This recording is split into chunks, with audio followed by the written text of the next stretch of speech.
ইসিসিএন private limited.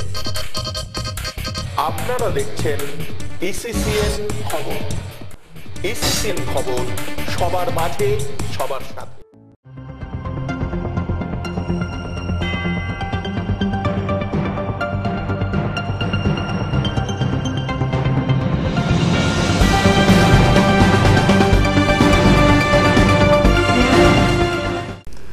নমস্কার, দেখছেন ইসিসিএন খবর। আপনাদের সঙ্গে আমি গার্গী। শুরুতেই হেডলাইন্স।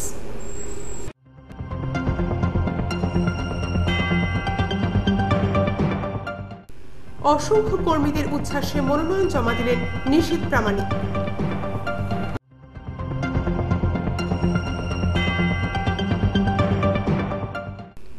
দিনহাটায় প্রচারে এলেন কংগ্রেস প্রার্থী পিয়া রায়চৌধুরী।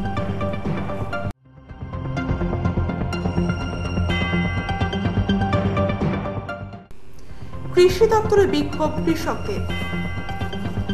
আসছে বিস্তারিত খবরে। লোকসভা নির্বাচনে কোচবিহার লোকসভা কেন্দ্রের তৃণমূল প্রার্থী 2 লক্ষের বেশি ভোট পেলে তিনি রাজনীতি ছেড়ে দেবেন। সোমবার মনোনয়নপত্র জমা দেওয়ার পর সাংবাদিকদের এমনটাই জানালেন কোচবিহার লোকসভা কেন্দ্রের বিজেপি প্রার্থী নিশীথ প্রামাণিক। তিনি বলেন, নির্বাচনের অনেক আগে থেকেই বিজেপি কর্মীরা প্রচারে নেমেছে, কাজেই তার জয় নিশ্চিত। তৃণমূল যুবতে থাকাকালীনই নিশীথের বেশ জনপ্রিয়তা ছিল দলের কর্মী সমর্থকদের মধ্যে। যেখানে তিনি প্রচারে যেতেন কিংবা অনুষ্ঠানে কিংবা পুজোর উদ্বোধনে তার সঙ্গে থাকত বিশাল গাড়ির কনভয়, হাজার হাজার কর্মী সমর্থক অনুগামী। অনেকটা যেন দক্ষিণ ভারতের নায়কের স্টাইলে ছিল তার চলাফেরা। তৃণমূল থেকে বিজেপিতে যোগ দেওয়ার পরও জনপ্রিয়তার ভাটা পড়েনি। প্রথম দফার ভোটে মনোনয়নপত্র জমা দেওয়ার শেষ দিন ছিল সোমবার। কাজেই নিশীথ কিভাবে এদিন মনোনয়ন জমা দিতে হাজির হয় সে নিয়েছিল বেশ জল্পনা। সকালে দেখা গেল কয়েক হাজার কর্মী সমর্থক নিয়ে ঢাক ঢোল পিটিয়ে মদনমোহন বাড়িতে আসে। ভিড়ের চাপে মদনমোহন বাড়ি যেন অবরুদ্ধ হয়ে পড়ে। একটা সময় মদনমোহন মন্দিরের গেট বন্ধ করে দেওয়া হয়। এরপর কোচবিহার রাজাদের আরাধ্য দেবতা মদনমোহনকে পুজো দিয়ে কোচবিহার জেলা শাসকের অফিসে হাজির হন। সেখানে কোচবিহার লোকসভা কেন্দ্রের রিটার্নিং অফিসারের কাছে মনোনয়নপত্র জমা দেন। মনোনয়নপত্র জমা দেওয়ার পর সাংবাদিকদের প্রশ্নের উত্তরে তিনি বলেন, তৃণমূল যদি কোচবিহার লোকসভা কেন্দ্রে 2 লক্ষের বেশি ভোট পায় তাহলে উনি রাজনীতি ছেড়ে দেবেন। বিজেপি প্রার্থী নিশীথ প্রামাণিক একজন স্মাগলার, সমাজ বিরোধী। তৃণমূলের এই অভিযোগ প্রসঙ্গে নিশীথ প্রামাণিক বলেন, শাসক দলের যে সমস্ত নেতাদের সম্পত্তি গত কয়েক বছরে 200 গুণ বেড়েছে, সেই সমস্ত নেতাদের অভিযোগকে নিয়ে তিনি কোনো মন্তব্য করতে চান না। পাশাপাশি তিনি বলেন, অনেক আগে থেকেই বিজেপি কর্মীরা ভোটের প্রচারে নেমেছে, কাজেই তার জয় নিশ্চিত। ক্যান্ডিডেটের নামটাই শুধু বাকি ছিল। নামটা যখন আমাদের যারা রাজ্য নেতৃত্ব, কেন্দ্রীয় নেতৃত্ব তারা যখন ঘোষণা করেছেন, তারপর থেকে তারা কিন্তু সেই নাম কিন্তু তারা জানিয়ে দিয়েছে সবাইকে। সবচাইতে বড় কথা, আমাদের যে সিম্বল পদ্মফুল এবং মোদিজি, আমাদের এই দুটোর উপর নির্ভর করেই কিন্তু আমাদের প্রচার চলছে। এই ক্যান্ডিডেট কে হলো না হলো সেটা পরের ব্যাপার। আমরা মেইনলি সিম্বলের প্রচারটা কিন্তু আমাদের আগের থেকে শুরু করি। দেখুন, লোক দেখানো প্রচার এক ধরনের হয়, আরেকটা হয় বলতে পারেন আপনি যেটা উইসপারিং প্রচার যেটাকে বলে, ঠিক আছে, সেটা আমাদের অনেক আগে থেকে শুরু হয়েছে। এবং কোচবিহার জেলায় যে সন্ত্রাসের বাতাবরণ, সেই বাতাবরণে কিন্তু সাধারণ মানুষ সবাই বুঝতে পেরে গেছে এবং আমাদের যে প্রচার পদ্ধতি, আমরা সেই পদ্ধতিগুলো কিন্তু আমরা একটু চেঞ্জ করে নিয়েছি। দেখুন, মনোনয়নপত্রে সব কিছুর উল্লেখ আছে, আপনারা চাইলে পরে সেটা পেয়ে যাবেন, ঠিক আছে। যারা নিজেদের সম্পত্তি, যাদের 1 বছরের মধ্যে 5 বছরের মধ্যে যাদের 200%, 300%, 500% পর্যন্ত বেড়ে যাচ্ছে, তাদের মুখে এসব কথা মানায়। আমরা জেলা নেতৃত্বের সঙ্গে কথা বলে আমরা আমাদের প্রচার কৌশল আমরা আপনাদেরকে জানাবো। এর মধ্যে হেভিওয়েট তো কারো চূড়ান্ত হয়েছে? নিশ্চয়ই আসছেন, অধ্যক্ষজি আসবার কথা রয়েছে এবং আমরা আর চেষ্টা করছি যাতে আরও যারা রাজ্য নেতৃত্ব এবং কেন্দ্রীয় নেতৃত্ব আছে তাদেরকে যাতে আমরা জয় ব্যাপারে কতটা আশাবাদী? এটা মানে বলবো যে তৃণমূল কংগ্রেস যদি 2 লক্ষ বেশি পায় তাহলে রাজনীতি করা ছিল।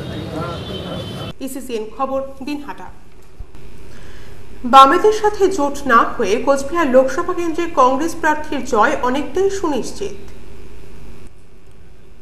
সোমবার দিনহাটায় কর্মী সভা শেষে এমনই দাবি করলেন কোচবিহার লোকসভা কেন্দ্রের জাতীয় কংগ্রেস প্রার্থী পিয়া রায়চৌধুরী। এদিন দলীয় প্রার্থী সমর্থনে দিনহাটায় কর্মী সভা ছাড়াও প্রার্থীকে নিয়ে কর্মী সমর্থকরা ভোট প্রচার করেন। এদিন দলের দিনহাটা মহকুমা কার্যালয়ে এই কর্মী সভা অনুষ্ঠিত হয়। এদিনের এই সভায় উপস্থিত ছিলেন দলের কোচবিহার জেলার সভাপতি শ্যামল চৌধুরী, প্রদেশ কংগ্রেস সদস্য তথা দলের কোচবিহার জেলা কার্যকরী সভাপতি প্রাক্তন বিধায়ক কেশব রায়, প্রদেশ কংগ্রেসের অন্যতম সদস্য ও জেলা কংগ্রেসের সাধারণ সম্পাদক কমল দাশগুপ্ত, জেলা কংগ্রেসের কার্যকরী সভাপতি আজিজুল হক, পীযূষ ভদ্র ছাড়াও মহকুমার বিভিন্ন প্রান্ত থেকে অঞ্চল নেতৃত্বরা অংশ নেয়। এদিন সভা শেষে দলের প্রার্থী পিয়া রায় চৌধুরী বলেন, এবারের নির্বাচনে মানুষের যথেষ্ট সাড়া মিলছে, মানুষ ভোট দেওয়ার জন্য অপেক্ষায় দিন গুনছে, জয়ের ব্যাপারে আত্মপ্রত্যাশী তিনি। কোচবিহার লোকসভা কেন্দ্রের কংগ্রেস প্রার্থী পিয়া রায় চৌধুরী বলেন, তাকে দল এই কেন্দ্রে প্রার্থী করেছে। তার এই লড়াই দুর্নীতির বিরুদ্ধে, সাম্প্রদায়িকতার বিরুদ্ধে। পাশাপাশি তিনি বলেন, বামেদের সাথে কংগ্রেসের জোট না হওয়ায় দলীয় কর্মী সমর্থকরা এমনকি সাধারণ মানুষ কংগ্রেসকে আবার কেন্দ্রের ক্ষমতায় দেখতে চাইছে। পাশাপাশি তিনি বলেন, মানুষ বিজেপিকে যেমন এক হাত দিয়ে সরিয়ে দিয়েছে, তেমনি রাজ্যের তৃণমূল কংগ্রেস সরকারের নানা দুর্নীতির বিরুদ্ধে এবার ভোট প্রয়োগ করবেন সাধারণ মানুষ। না, অনেকে কারা মনে করছে আমি জানি না, তারা হয়তো একটা জিনিস অবগত নয় বা তারা বর্তমান খবরটাকে তারা কিন্তু রাখছেন না। কারণ কিনা বিজেপি আর তৃণমূলের লড়াই, তাহলে তো এটা ভারতবর্ষ বা পশ্চিমবঙ্গের একটা গণতন্ত্র দেশের কথা তারা বলছে না। কারণ যে যে দল আছে আজকে দেখুন, নির্দল হয়েও যারা দাঁড়াচ্ছে তারাও তো প্রার্থী। সুতরাং দুটো দলকে কেন আমরা হাইলাইট করব? সেখানে হাইলাইট করতে গেলে তাহলে কংগ্রেস, বামফ্রন্ট সবাইকে হাইলাইট করতে হয়। এখানে লড়াই লড়াইয়ের ময়দানে সবাই কিন্তু লড়ছে। কংগ্রেস প্রার্থী এদিন দলের জেলা ও মহকুমা নেতৃত্ব ও কর্মী সমর্থকদের সঙ্গে নিয়ে দিনহাটা শহরে বিভিন্ন পথ পরিক্রমা করে ভোট প্রচার চালানোর সময় পথচারী থেকে শুরু করে দোকানে দোকানে গিয়ে প্রচার চালান। ইসিসিএন খবর, দিনহাটা। কৃষক বন্ধু প্রকল্পে চেক নিতে এসে না পেয়ে কৃষি দপ্তরে বিক্ষোভে ফেটে পড়ল কৃষকরা। সোমবার দিনহাটার কৃষি মেলায় কৃষি দপ্তরের দিনহাটা 1 ব্লক অফিসে ভোটের মুখে কৃষকদের এই বিক্ষোভকে ঘিরে ব্যাপক আলোড়ন ছড়িয়ে পড়ে। ব্লকের বিভিন্ন গ্রাম থেকে আসা কৃষকরা বলেন, কৃষক বন্ধু প্রকল্পে তাদের চেক দেওয়ার কথা থাকলেও গত কয়েকদিন ধরে তাদের ঘোরানো হচ্ছে। এদিন তাদের চেক দেওয়ার কথা থাকলেও তারা অফিসে এসে জানতে পারেন চেক দেওয়া হবে না। দপ্তর সূত্রে জানা গেছে, নির্বাচনের জন্য বিভিন্ন রকম চেক প্রদানের কাজ বন্ধ রয়েছে। এদিন কৃষি মেলায় ব্লক কৃষি দপ্তরের অফিসে কৃষকরা বিক্ষোভ শুরু করলে খবর পেয়ে পুলিশ সেখানে ছুটে যায়। পরে বিকাল 4টা নাগাদ কৃষি দপ্তরের আধিকারিকরা তাদের বিষয়টি পরিষ্কার করে বোঝানোর পর কৃষকরা আন্দোলন তুলে নেন। দিনহাটার পেখলা গ্রামের প্রবীণ নাগরিক পেশায় কৃষক বাচ্চা মিয়া বলেন, কৃষক বন্ধু প্রকল্পে তাকে চেক দেওয়ার কথা থাকলেও গত কয়েকদিন ধরে দপ্তরের পক্ষ থেকে তাদের ঘোরানো হচ্ছে। এদিন আসার জন্য বলা হলেও তাকে ফিরিয়ে দেওয়া হয়। ব্লকের গোসালিমারি 2 গ্রাম পঞ্চায়েতের বিনাপুই গ্রামের আনোয়ার হোসেন, আবু বক্কর মিয়া, বড়নাচিনা গ্রামের জলিল মিয়া প্রমুখ বলেন, নির্বাচন ঘোষণার পরেও বেশ কিছু বেনিফিশিয়ারিকে এই প্রকল্পে চেক দেওয়া হয়েছে, অথচ তাদের নাম থাকা সত্ত্বেও এমনকি চেক কৃষি দপ্তরে আসার পরেও কোনো এক অজ্ঞাত কারণে তাদের চেক না দিয়ে ঘোরানো হচ্ছে। আমরা আছি কৃষক বন্ধুর চেক বিলি, কৃষক বন্ধুর চেক বিলি আসছি। পেয়েছেন? না, পাইনি। কেন দিচ্ছে না? তাল ভাড়া লাগাচ্ছে। কি বলছে? তাল ভাড়া ইলেকশন পরে দেবো, তারপরে ভোট ঘন্টার পরে দিয়ে দেবো, এরকম তাল ভাড়া চলছে। চেক রেডি থাকা সত্ত্বেও চেক দিচ্ছে না। সামনে বুধবার চেক দিছে, ডেট দিছে, সোমবারের দিন আসেন, তার সূত্রে সোমবার পাবলিক আসার পরে চেক পাইতেছি, হাত পা বাঁধা হয়ে গেল। বিষয়টি নিয়ে দিনহাটার 1 ব্লক কৃষি আধিকারিক ডক্টর সুবোধ মল্লিক বলেন, নির্বাচন ঘোষণার আগ পর্যন্ত কৃষক বন্ধু প্রকল্প বেনিফিশিয়ারিদের হাতে ব্লকের বেশ কয়েকটি গ্রাম পঞ্চায়েতে চেক প্রদান করা হয়। নির্বাচন ঘোষণার পর এই প্রকল্পের লিস্ট অনুযায়ী কয়েকজন বেনিফিশিয়ারিকে চেক দেওয়া হলেও পরবর্তীতে সরকারের নির্দেশ অনুযায়ী চেক দেওয়া বন্ধ করা হয়। আগে যেটা কয়েকদিন অল্প কিছু দেওয়া হয়েছিল, সেইটা রাজ্য সরকারের একটা অর্ডার ছিল। আমাদের কৃষি দপ্তরের জয়েন্ট সেক্রেটারি একটা অর্ডার করেছিলেন, যেসব স্কিমগুলো বেনিফিশিয়ারি আগে সিলেক্টেড আছে সেইগুলো কন্টিনিউ করা যেতে পারে। যেহেতু এটা বেনিফিশিয়ারি অনেক আগে 10 মার্চে নির্বাচন ঘোষণা হয়েছে, তার আগে, সেই জন্যে ওই বেনিফিশিয়ারিদের দেয়া যেতে পারে এরকম অর্ডারটা ছিল। আমার কাছে সেই কপিটাও ছিল। সেই মোতাবেক কিছু দিয়েছিলাম, অফিস থেকে দিচ্ছিল স্টাফরা, কিন্তু পরে নির্বাচন কমিশনে একজন কমপ্লেন করে যে এমসিসি যেহেতু চালু আছে সেইটা চেক যাচ্ছে, প্রচুর লোক আসছে, সেটা ভিড় জমেছে, তবে লোক খুব ছিল না, অল্প ছিল। তো তারপরে আমাকে বিডিও সাহেব ফোন করলেন যে আপনি চেক দিচ্ছেন, চেক দেওয়া বন্ধ করুন। তারপরে এসডি অফিস থেকে ডেপুটি ম্যাজিস্ট্রেট আমাকে ফোন করলেন যে আপনি এডিও সাহেব আপনি একবার আসুন আমাদের। ইসিসিএন খবর, দিনহাটা। ভোটের মুখে একটানা প্রায় 15 দিন ধরে ট্রেন বাতিল থাকায় সমস্যায় পড়তে হচ্ছে রেল যাত্রীদের। Siliguri junction Dinhata demo passenger ট্রেনটি গত 11 মার্চ থেকে বন্ধ রয়েছে বলে জানা গেছে। ট্রেনটি 2 সপ্তাহের বেশি সময় ধরে দিনহাটায় না আসায় ট্রেন ধরতে এসে যাত্রীদের ফিরে যেতে হয়। 26 মার্চ থেকে ফের চলার কথা রয়েছে বলে রেল দপ্তর সূত্রে জানা গেছে। দিনহাটা 1 ব্লকের পেটলার বলরাম দাস বলেন, আলিপুরে যাওয়ার জন্য এদিন তিনি কয়েকজনকে নিয়ে স্টেশনে আসার পর জানতে পারেন ট্রেনটি বাতিল রয়েছে। ট্রেনে যাওয়ার জন্য স্টেশনে এসে সমস্যায় পড়তে হয় তাদের।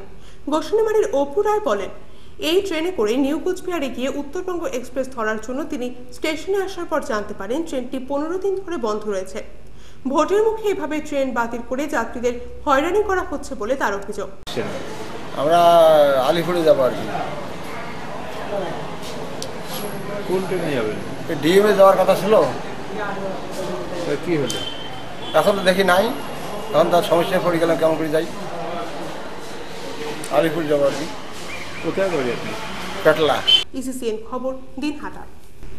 এখন বিরতি, ফিরে আসছে বিরতির পর আরো খবর নিয়ে। দেখতে থাকুন ইসিসিএন খবর। পুরোহিতদের সংগঠন পুরোহিত জ্যোতির 25 বছর পূর্তি উপলক্ষে বিশেষ অনুষ্ঠান আয়োজিত হলো। সোমবার উত্তরবঙ্গের বিভিন্ন প্রান্ত থেকে শতাধিক পুরোহিত এই বিশেষ অনুষ্ঠানে অংশ নেন। পুরোহিত জ্যোতির স্রষ্টা প্রাণগোপাল চক্রবর্তী বলেন, 1401 সালে দিনহাটার মহামায়া পাটে এই সংগঠনটির সৃষ্টি হয়। এখন 1425 সাল, 25 বছর ধরে নিরবিচ্ছিন্নভাবে এই সংস্থা কাজ করে চলেছে। পুরোহিতদের নিয়ে 25 বছর ধরে চলা এমন কোনো সংগঠন আর নেই বলেও তিনি দাবি করেন। পুরোহিতদের আচার আচরণ সম্পর্কিত নানান শিক্ষা দেওয়ার কাজ করে এই সংগঠন। প্রতি বছর শিক্ষানবিশরা এই সংগঠন থেকেই পূজার্চনা রীতিনীতি সম্পর্কে শিক্ষা লাভ করে। এদিন দুপুরে পুরোহিতদের নিয়ে গীত সহযোগে একটি শোভাযাত্রা শহর পরিক্রমা করে। ইসিসিএন খবর। কলা মন্দির অঙ্কন চর্চা কেন্দ্রের 30 বছর পূর্তিতে অঙ্কন প্রতিযোগিতা ও গুণীজন সম্বর্ধনা অনুষ্ঠিত হল দিনহাটায়। রবিবার সকাল 10টায় বয়েজ রিক্রিয়েশন ক্লাবের হলঘরে প্রদীপ প্রজ্বলনের মধ্য দিয়ে অনুষ্ঠানের সূচনা করেন প্রবীণ চিত্রশিল্পী গোবিন্দচন্দ্র সাহা। উপস্থিত ছিলেন ক্রীড়াবিদ চন্দন সেনগুপ্ত, শিক্ষক বিশ্বনাথ দেব, দিলীপ দে সহ সংস্কৃতি জগতের গুণীজনেরা। সংস্থার কর্ণধার আবির দেব বলেন, এর আগে সংস্থার 25তম বর্ষে তাঁরা গুণীজন সংবর্ধনার আয়োজন করেছিলেন। এবার 30তম বর্ষে চিত্র ও সংস্কৃতি জগতের 10 জন গুণী ব্যক্তিত্বকে সংবর্ধনা দিতে চলেছেন। অনুষ্ঠানে উপস্থিত বিশিষ্টরা কলা মন্দিরের এই উদ্যোগকে সাধুবাদ জানিয়ে বলেন, এ ধরনের সম্বর্ধনা তাদের শিল্পকর্মে বাড়তি উৎসাহ প্রদান করে। অঙ্কন প্রতিযোগিতায় অংশগ্রহণ করে কলা মন্দিরের বিভিন্ন বিভাগের শিক্ষার্থীরা কৃতি প্রতিযোগীদের হাতে পুরস্কারও তুলে দেওয়া হয়। অনুষ্ঠানে প্রচুর সংখ্যক অভিভাবক অভিভাবিকাদের উপস্থিতিতে প্রাণবন্ত হয়ে ওঠে গোটা অনুষ্ঠান পর্ব। ইসিসিএন খবর। ইসিসিএন খবর এখনকার মতো এ পর্যন্তই। দেখতে থাকুন ইসিসিএন খবর, সবার মাঝে সবার সাথে।